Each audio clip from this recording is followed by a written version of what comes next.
Oi, queridas! Oi, queridos! Sejam muito bem-vindos a mais esse Esquema Novo, versão quarentena.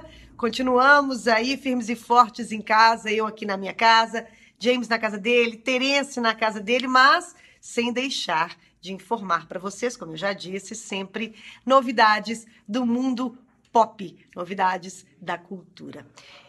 Meninos, vamos fazer uma rodada aí. Já quero saber como é que passou, como é que vocês passaram a semana. Eu tô com saudade, viu? Tô com saudade da gente encontrar.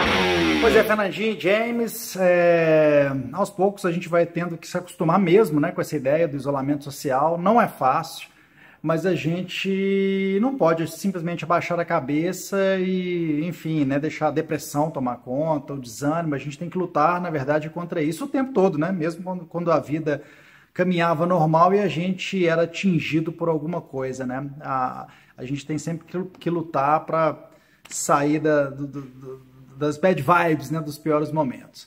Eu, aos poucos, fui me animando mais. Eu não estava, na verdade, eu acho que eu perdi muito poder de concentração, né?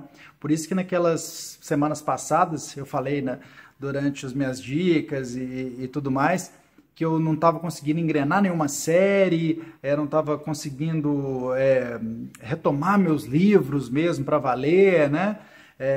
Eu estava fazendo tudo muito fragmentado, né? Estava vendo pequenos vídeos, enfim, fazendo sempre coisas de curto prazo ou curtíssimo prazo, né? Para tentar entender isso tudo.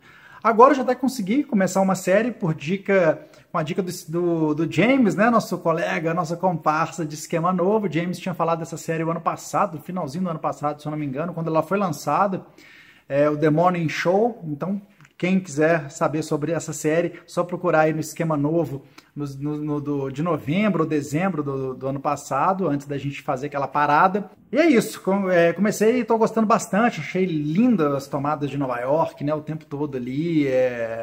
Enfim, a gente imaginar que Nova York está passando pelo que está passando agora, né, cidade completamente deserta. Uma das cidades agora onde mais tem tido óbitos, né, por causa do coronavírus. É muito triste. Ao mesmo tempo é bom relembrar Nova York como ela é, né? Aquelas luzes todas, aquele skyline, né? Vira e mexe do outro lado ali do Brooklyn, eles mostram cenas, enfim, de Manhattan, é belíssimo mesmo. E é isso, tô retomando essas coisas todas, escutando alguns discos, né, no ano passado. Na semana passada já tinha falado do Pearl Jam e já separei um novo e dois mais antigos para as dicas de hoje. Bom, a minha semana foi igual a anterior, sem sair de casa, só saídas rápidas para resolver coisas rápidas. Saídas não, saída, né? Uma saída, eu tô tentando fazer isso, sempre concentrar tudo em uma saída. Então tudo que eu tenho que resolver, faço durante uma manhã e vou ao supermercado, farmácia, o que precisar resolver, faço durante uma saída, até para poder ficar mais tempo, porque como eu disse na semana passada, eu tenho feito bastante coisa em casa. Além do trabalho normal, além de Esquema Novo, além de Perennials,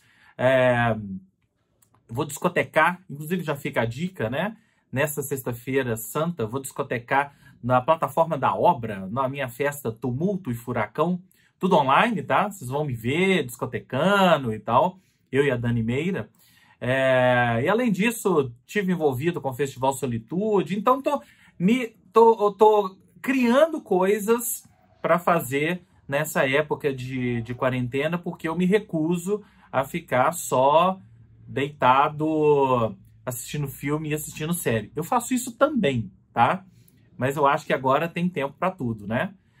Então vamos para as dicas? Fernanda Ribeiro, qual é a sua primeira dica para nós? Bom, meninos, em compensação, a minha semana foi dedicada à descoberta de um livro.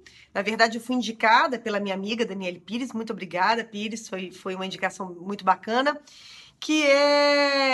O livro chama-se Leopoldina, a história não contada, de Paulo Resutti. A história é muito interessante, porque a Leopoldina, para quem não está ligando o nome à pessoa, foi a primeira imperatriz brasileira. Ela era mulher de Pedro I. E esse Paulo Resutti, ele estava pesquisando, esse livro saiu porque ele estava pesquisando sobre a relação do Dom Pedro com a Marquesa de Santos. E no meio dessa história, ele começa o livro, inclusive, falando isso. Como que uma mulher traída, apagada, sem sal, suportava essas coisas, né? E aí depois ele foi vendo, ele foi estudando, foi entendendo, ao fazer as pesquisas, que Dona Leopoldina foi muito mais do que apenas uma mulher traída, né, por Dom Pedro I. Ela era uma figura extremamente inteligente, culta, estrategista. Aliás, a família dela, os Hamburgos da Áustria, tem uma coisa muito legal, que quando eles estavam, a família, os patriarcas, né, eles faziam questão que todo mundo, meninas e meninos, estudassem várias línguas, soubessem de toda a área do conhecimento, que não tivesse preconceito em relação a outras pessoas, não importando a cor, a origem. Então, assim, isso foi moldando a personalidade da Dona Leopoldina. Eu ainda não acabei o livro, eu estou completamente encantada com o começo da história dela, inclusive da família. Eu falo que é um Game of Thrones. Quem teve a oportunidade de ler os livros do Game of Thrones, eu tive 3, né? Paciência para ler 3, de quase 1000 páginas. E, assim, eram muitos nomes, muitas famílias. Então, o começo desse livro são muitos nomes, são muitas famílias. Tem até entrar Napoleão, acabar com a festa da galera, mas enfim, ela acabou se casando com Dom Pedro, vindo para o Brasil, e ela, inclusive, foi a responsável pela articulação da independência brasileira. Então, assim, fica a minha dica aí para vocês. Leopoldina, eu sempre acho, eu quero deixar registrado aqui, que todas as vezes que existem séries ou livros que tratam as mulheres, né, de forma mais como elas merecem, né, não ficam apenas relegadas ao plano de amantes. Aliás, esse autor, o Paulo, ele fala uma coisa muito legal, que as mulheres retratadas, né, durante a história, elas eram retratadas como santas ou elas eram retratadas como devassas. E nesse caso específico, nem a Leopoldina e muito menos a Marquesa de Santos eram essas nem santas nem devassas. Eram mulheres inteligentes, mulheres cultas, mulheres guerreiras e que sabiam muito bem articular e que sabiam muito bem fazer. Só que, né, nós sabemos que ainda vivemos numa sociedade machista em que essas mulheres foram relegadas a segundo plano. Mas que bom que agora, né, já há um tempo, alguns livros aí, e a literatura e também o audiovisual vem resgatando a história dessas mulheres. Então fica a minha primeira dica aí, uma leitura muito, muito boa para essa quarentena ou para a vida total. Dona Leopoldina, a história não contada, de Paulo Rezzutti. E vocês, meninos? O que vocês têm? Então, minhas dicas quase sempre de música, né? É o que me salva em todos os momentos, principalmente nesses momentos nebulosos. Tenho ouvido várias coisas à noite, assim, antes de dormir. Ou eu leio ou eu ouço bons discos. Agora que eu aproveitei, inclusive, peguei uma promoção do Tidal, né? Que é no High Fidelity, aquele som, eles têm um pacote com um plano de alta fidelidade de som. Como a minha grana, o que me permite a minha grana é ser um audiófilo de headphone, não tem um grande sistema High Fidelity de som em casa. Infelizmente, esses sistemas custam caríssimo, né? Custam quase o preço de um carro, assim, se bobear, um carro popular. Não tenho um desses em casa, então meu sistema de som de alta fidelidade é um bom fone de ouvido, né? Então, quando eu quero escutar coisas com boa qualidade, com qualidade mais elevada, e eu já tinha escutado sobre esse pacote da Tidal, né? Olha a propaganda toda. E quis famoso pagar para ver, porque eles colocaram, esse plano é geralmente R$33, tem um pouco mais de R$30 por mês. E eles ofereceram, por causa aí dessa pandemia, várias empresas, né, fazendo ofertas, coisa e tal, ofereceram 4 meses por R$4. Falei, vou fazer, chegou a hora, né, de experimentar o som de alta fidelidade do Tidal. Então, ontem eu fiquei escutando o disco, que será a minha segunda dica, e alguns discos que eu acho sublimes, né, porque para merecer essa audição em alta fidelidade tem que ser aqueles discos, quase os discos de cabeceira. E eu separei para minha primeira dica 2 discos que eu acho que tem muito a ver também com esse momento. Eu acho que são trilhas sonoras que, enfim, captam um pouco assim de uma coisa, desse momento meio certo, né? A gente fica meio que se sentindo no limbo. Então, adoro esse disco aqui, que completou 30 anos há pouco. A Via Musicon, disco do guitarrista Eric Johnson.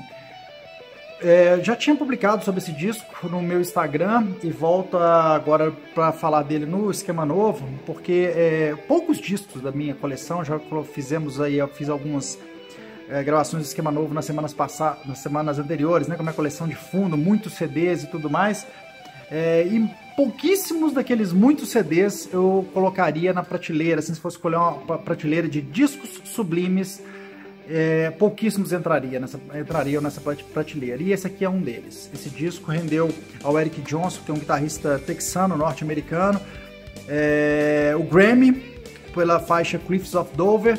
E por que eu falo desse disco também? Porque toda vez que a gente fala de disco de guitarrista, parece que você está falando para aquele nicho, né, de gente que gosta de guitarristas virtuosos, de 1000 notas por segundo, por minuto, enfim, como Yngwie Malmsteen, Steve Vai, Joe Satriani, entre outros. E o Eric Johnson, para mim, é um cara que extrapola isso tudo. Ele é um guitarrista que toca muito rápido quando quer, mas o que vale realmente são os temas instrumentais que esse cara compõe e as canções, porque ele é letrista, ele canta também, então ele faz com que os discos dele fujam muito daquela vibe de disco de guitarrista, eu acho, por si só. Esse disco é brilhante, né? Isso é um disco que fez 30 anos, eu acho que não envelheceu, nada envelheceu muito bem, né? Para usar aquele clichê do vinho, né? Quanto mais tempo vai passando, aqueles bons vinhos vão ficando melhores. Um envelhecimento em barris de carvalho, coisa e tal. Então esse do Eric Johnson é isso. São temas de fora a fora, algumas músicas instrumentais, algumas cantadas. Não consigo nem destacar exatamente as melhores do disco. O disco é quase inteiro impecável, assim. Então o disco é de 30 anos. Por eu ter escutado esse disco, eu fui parar nesse aqui dele também, que é de 6 anos depois, o Venus Isle, né? Que tem aqui uma deusa Vênus, né, mandando uma luz sobre a Terra. A capa já tem muito a ver com o que a gente está precisando, né? E eu acho que talvez essa renovação que a gente espera após essa pandemia ou durante, né, que já está ocorrendo durante, a gente nunca sabe o que de fato, tem muita coisa que está além da nossa capacidade de entendimento. E esse disco abre com a faixa título, seguida por uma música que é a Battle We Have Won, que tem um trecho da letra que eu até traduzi aqui rapidamente, que eu peguei para falar, que também eu escutando ontem no fone a gente fica atento a essas coisas, né? E aí eu realmente parei e falei assim, cara, olha isso que esse cara tá cantando, né? Então é o trecho traduzido da segunda estrofe que diz mais ou menos o seguinte: não fique muito desanimado nesta vida, é apenas um jogo. Por enquanto jogamos, e mais cedo ou mais tarde as coisas podem dar certo. Isso você deve saber, é só esperar e ver. E depois que tudo estiver dito e feito, esta pode ser outra batalha que vencemos. É isso. Deus te ouça, Eric Johnson, enfim, forças da natureza, Deus qualquer que seja o seu Deus, né? Se você tiver um, enfim, se não tiver também, ou salve, salve, apenas Eric Johnson, então. Mas é isso, assim, me chamou muita atenção, né? A gente fica com o ouvido mais atento, talvez, às coisas ditas. Eu já tinha escutado essa música, conheci essa letra, assim, milhões de vezes, mas é aquela hora que te captura, né? Que você está escutando um trecho de uma música e ela, opa! Isso tem muito a ver com isso de agora, né? Com tudo isso que a gente está vivendo. Então, minha dica são esses dois belíssimos álbuns. Eu recomendo demais, repetindo, não são discos de guitarristas para guitarristas ou fãs de guitarristas virtuosos, são discos de ótima música, ótimos temas instrumentais, inspiradores, músicas, tem música mais ao violão, ele é um senhor, quando ele pega um violão também, assim, né, sai de baixo. O Eric Johnson é um instrumentista de primeiríssima grandeza, acabou de lançar um disco novo, mas eu acho que para quem não conheceu a discografia dele, não conhece mais a fundo o som dele, a porta de entrada do cartão de visitas está aqui, ó. Beleza? Então procurem Eric Johnson, a Via Musicon e Venus Isle. A minha primeira dica, na verdade, são duas. Eu vou falar de dois sites que têm a ver com cinema e literatura. primeiro deles é Belas Artes à la carte.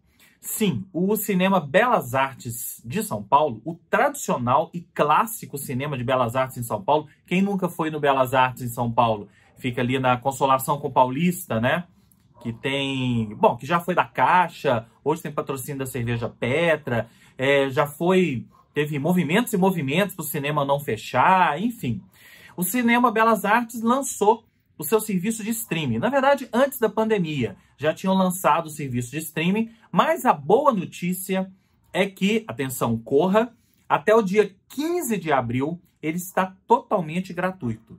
Basta você entrar lá, fazer um cadastro. E o que é o Belas Artes à la carte? São filmes selecionados pela equipe que faz o Cine Belas Artes, que faz a programação do Cine Belas Artes, filmes clássicos, filmes cult, né? Tudo com uma curadoria, com um olhar feito por quem entende de cinefilia no Brasil. Então você tem desde filmes do Zé do Caixão, tem filmes do Irmãos Marx, tem Metrópolis do Fritz Lang, tem o Gabinete do Dr. Caligari, tem filmes de Luquino Visconti, Jacques Tati. Então tem um monte de coisa, tem Bagdá Café, né? Grandes filmes clássicos cult, que se transformaram em cult aqui no Brasil ou até lá fora, estão lá no catálogo do Belas Artes à la carte. E o mais legal é que, além de ter o filme e a sinopse, toda a ficha técnica dele, você tem também um vídeo explicativo de por que você deve ver esse filme. Sempre algum crítico, alguém da equipe do Belas Artes falando sobre aquele filme, a importância dele, por que aquele filme é tão importante para a história do cinema e coisas do tipo. Então fica aí a dica, Belas Artes à la carte, mas corra, porque o gratuito vai até o dia 15 de abril. Depois você pode continuar pagando, obviamente. Nem é tão caro, tá? Eu acho que é R$ 7,90 por mês, alguma coisa assim. Mas vale muito a pena você correr esses dias e acessar e ver grande parte do catálogo de graça e depois até continuar pagando, certo? E o outro site que eu quero falar para vocês é o Portal da Crônica Brasileira. Tão legal a gente tem uma tradição tão boa, tão forte de cronistas aqui no Brasil, por que não reuni-los em um portal?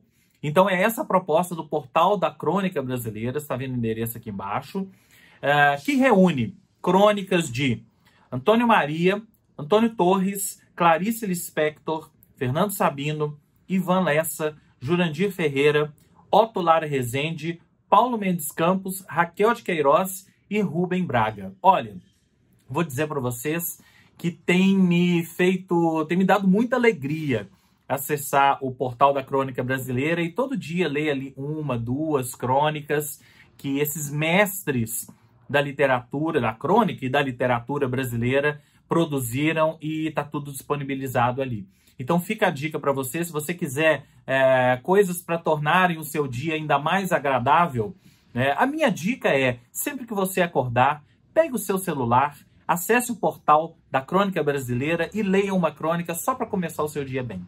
Vamos combinar assim? Depois vocês me contam se gostaram, se vocês estão lendo, se isso está dando certo e se, principalmente, isso está ajudando o dia de vocês a ficar melhor, ok? Então é isso. Fernanda Ribeiro, o que mais você tem pra gente? Para finalizar, também passei minha semana vendo 2 séries aqui. A primeira é a 4ª temporada de La Casa de Papel. Muito já foi falado, né? Achei os primeiros capítulos dessa 4ª temporada muito, muito ruins. Quero deixar registrado aqui, não quero enganar vocês. Os flashbacks, assim, você via que tava uma enrolação, meu Deus do céu. Mas os 3 últimos capítulos, talvez 3 últimos capítulos valeram a pena. Voltou a ser a origem da La Casa de Papel, né? Com o professor aparecendo mais e tendo aquelas suas ideias, suas estratégias que fizeram tanto sucesso para que a série continuasse. Vai ter uma quinta temporada, isso aí eu já adianto, não é spoiler, porque, né, terminou ali num dilema, mas eu espero, sinceramente, que os produtores não fiquem enrolando essa quinta temporada, como eles fizeram na quarta, para só no último capítulo ser bacana e voltar às origens, tá bom? Vocês já ganharam muito dinheiro, gente. Eu tenho certeza que vocês têm criatividade o suficiente para pensar em coisas incríveis. Se vocês não tiverem, podem me escrever, tá? Que eu ajudo vocês. Tenho várias ideias legais. A segunda dica que eu tenho é ainda na esteira de La Casa de Papel. Outro dia eu estava fazendo uma live. Uma live não, um encontro, né? Com as minhas primas, pelo telefone, né? Pela internet. E a gente estava falando exatamente sobre essa quarta temporada de La Casa de Papel, todo mundo metendo pau e tal. E me sugeriram uma outra com espanhola também, chama-se Vis-a-Vis, não é nova, fui eu pesquisar, ela é de 2015, que tem duas personagens, inclusive, de La Casa de Papel, duas atrizes, né, de La Casa de Papel nesse Vis-a-Vis, e é sei lá, é uma versão de The Orange is the New Black espanhola, né, uma mulher, ela é presa, e ali você vai acompanhando toda a saga dela nessa prisão, né? Ainda sem saber se foi injustiça ou não essa prisão dela, mas tem momentos muito legais, assim, eu tenho gostado muito, tenho maratonado mesmo. Ela tem, se não me engano, 4 temporadas, eu tô na primeira ainda, os capítulos são muito longos, tá? Então, mas assim, tem me pegou mesmo. Não sei como depois eu volto aqui para falar para vocês se vai continuar o nível aí nas outras temporadas, mas por enquanto eu recomendo Vis-a-Vis, que é uma série espanhola e achei bem legalzinha. E aí, meninos, quais as segundas dicas de vocês? Então, minha segunda dica é sobre Moss. Sim, ele, Morrissey, ex-líder dos Smiths, e já começa falando disso, assim.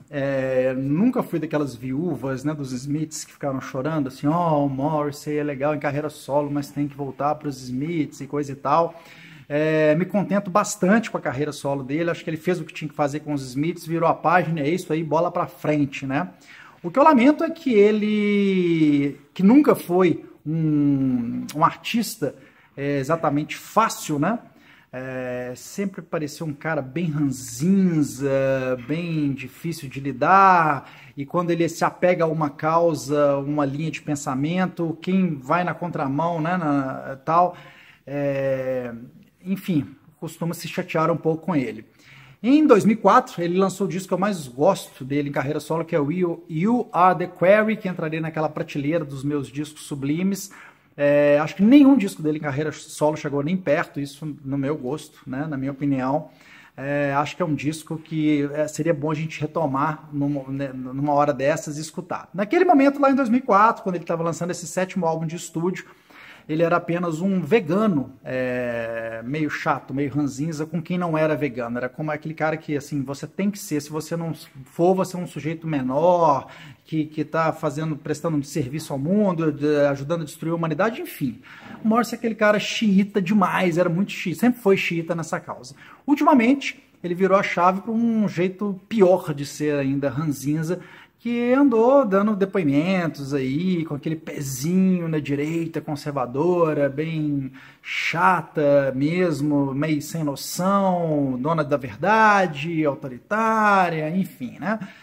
Apesar disso, eu consigo separar, a não ser que o cara cante isso nas suas letras mesmo, assim, o tempo todo, aí eu não, realmente, quando não é assim, eu consigo separar o pensamento do cara, a posição política, ideológica dele, da arte, e o Morrissey é o caso. Ele lançou o novo disco, o 13º em carreira solo, no dia 20 de março, I Am Not a Dog on a Chain, né? Deu para traduzir aí fácil, né? Pois é, ele não é nada domesticável mesmo, não.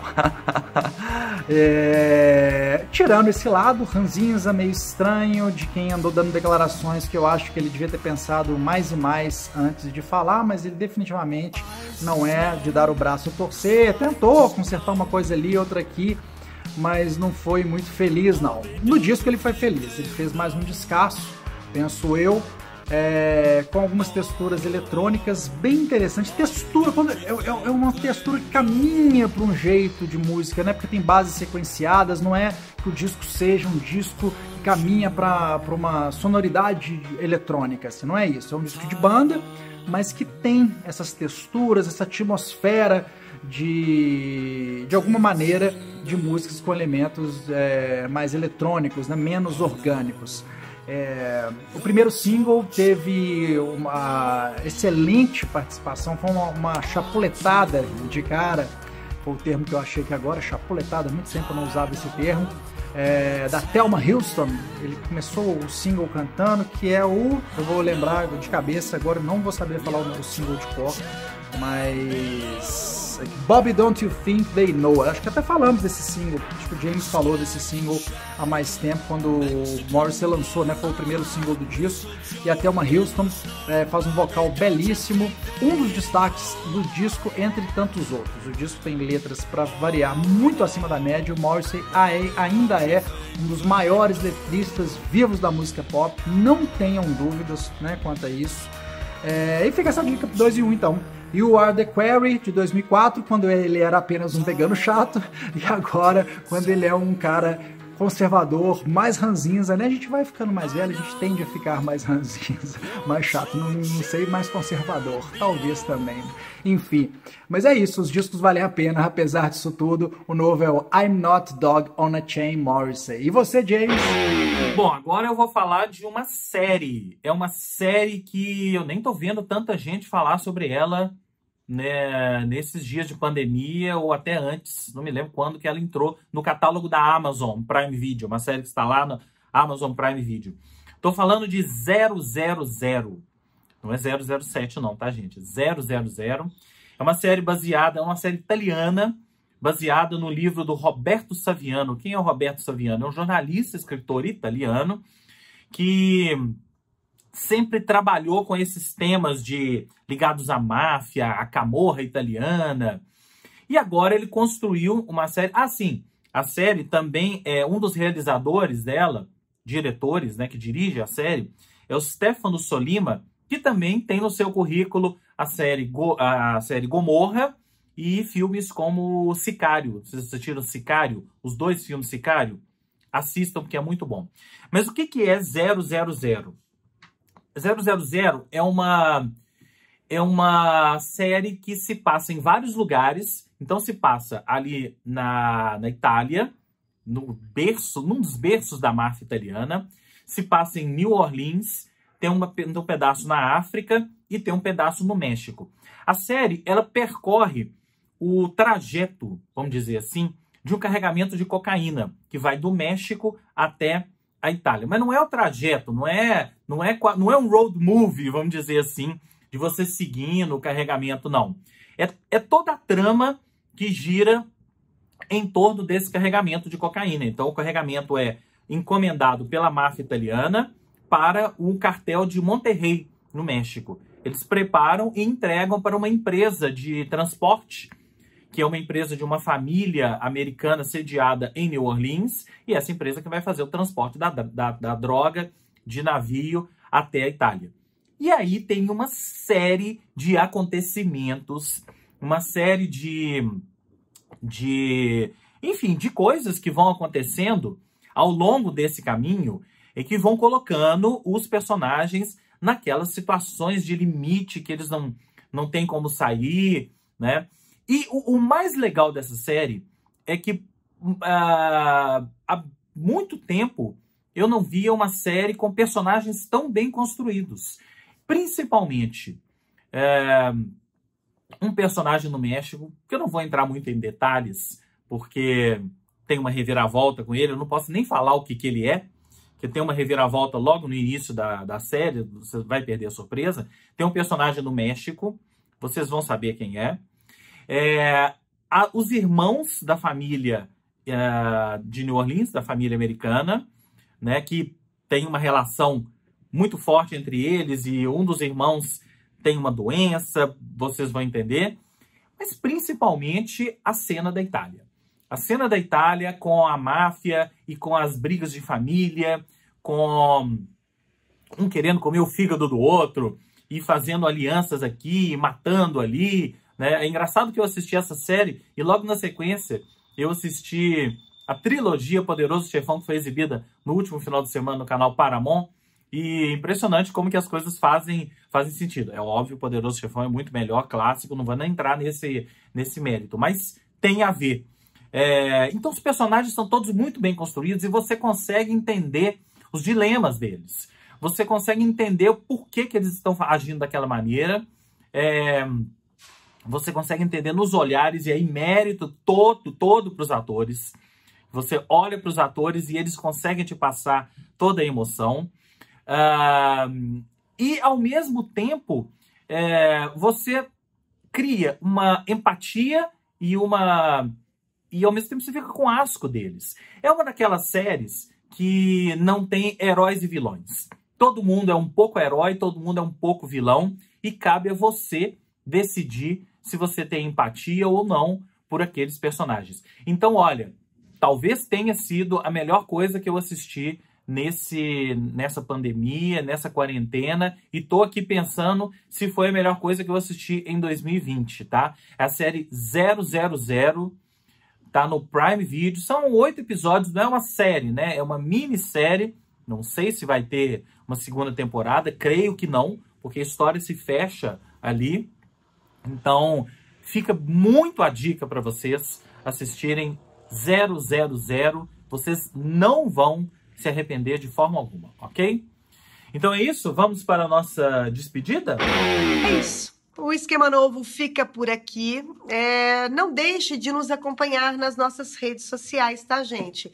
Instagram, Facebook, tanto no pessoal, eu como sou Fernanda Ribeiro no Instagram, Fernanda Ribeiro no Facebook, Rodrigo James, Facebook e Instagram, e Teresa Machado também, Facebook e Instagram, além do Esquema Novo, porque tem muita coisa bacana, tem podcast, tem os vídeos e tem dicas muito bacanas para vocês passarem essa temporada de forma mais leve. Um grande beijo para vocês. Até a próxima, até a semana que vem. Cuidem-se. Tchau. Valeu, até semana que vem. Tchau, tchau. Até semana que vem.